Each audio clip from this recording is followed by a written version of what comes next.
The U.S. ambassador to NATO and former special representative for Ukraine, Kurt Volker. Great to have you with us. I want to just start off the very top, getting your key takeaways from the president's trip overseas, which seemed to be plagued by a lot of his domestic issues at home. Right. So big difference between the news here in the United States over the past week and the news overseas. At NATO, where we had a NATO summit, I think the president got a lot of what the U.S. was looking for in terms of a commitment by other NATO allies to increase the readiness of forces, to deploy them further east. Finland and Sweden deciding that they would like to join NATO. That will strengthen the alliance. So a lot of positive things on collective defense for the alliance there. On Ukraine, a lot of talk, but very little new on Ukraine. Pushback rhetorically on Russia, but Russia's still fighting there, and no real clear way forward as to when and how this war is going to end. Just continued support for the Ukrainians. And on the G7, very limited actual commitments there at the G7 as well. It's good that the largest industrial countries are getting together to consult and talking a bit about China, but we saw relatively little that's concrete coming out of that.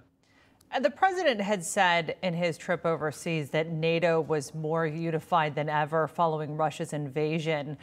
Very important point about what will Finland and Sweden's membership mean for the alliance going forward. Right. So I agree that NATO is more united than it has been, and that is largely because of Vladimir Putin. He's the one who attacked Ukraine. He's committed war crimes there, killed civilians, killed children, raped women.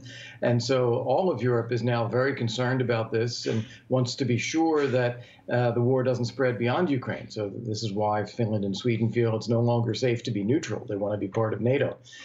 Fortunately, these countries have very capable militaries. They have great air forces. The Finns fly F-35s, for example. So they will actually be bringing a lot of capability to NATO. And at the same time, NATO will be reinforcing them if they should ever need it. And when you look at a map of the geography of Northern Europe, bringing Finland and Sweden in creates complete continuity of coverage of NATO defense capabilities from Finland and Sweden to also include the Baltic states and Poland. So it tightens up security in Europe as well. What sort of assurances did Turkey need in order to get on board with Sweden and Finland joining this alliance? Yeah, so Turkey is very concerned about domestic terrorism, a group called the PKK, the Kurdish Workers' Party. And the Turks want to be sure that the new members coming in, Sweden and Finland, are equally committed to not allowing their territories be used to support the PKK in Turkey. And there have been examples in the past where individuals in Sweden have provided support for the PKK, have provided propaganda or broadcasting for the PKK.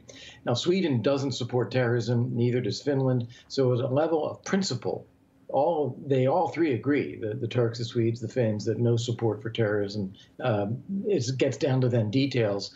What does Sweden have to do to be convincing to Turkey that they are paying attention to this and not allowing their territory to be used? They're passing some new legislation that will do that, effective yesterday, actually.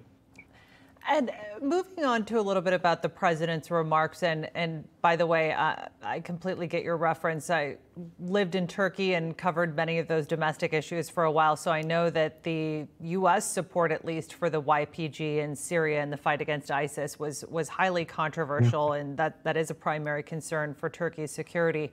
Going to sort of the president's other comments, when he went a little bit off script, talking about the domestic issues at home, talking about, telling Americans to hunker down, that gas prices will keep climbing as long as this war continues, and also talking about the Supreme Court's decision on Roe v. Wade.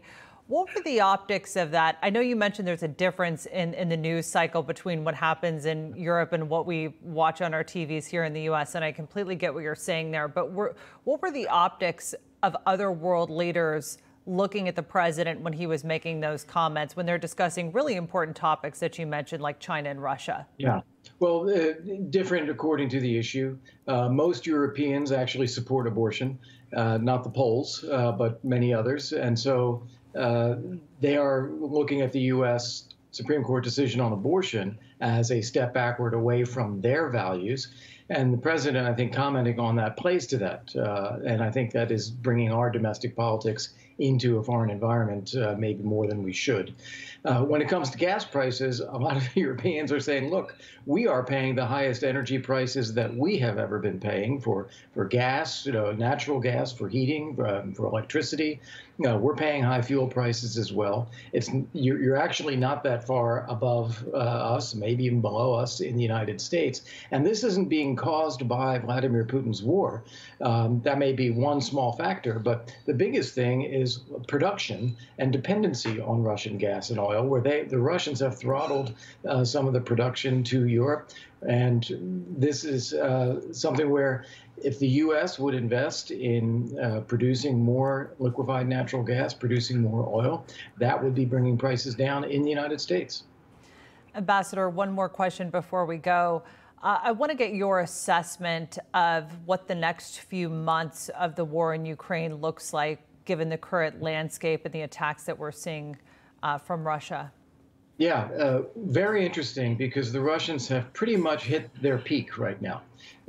They have grindingly moved forward to take territory in eastern Ukraine after getting pushed out of northern Ukraine from the outskirts of Kyiv and other major cities.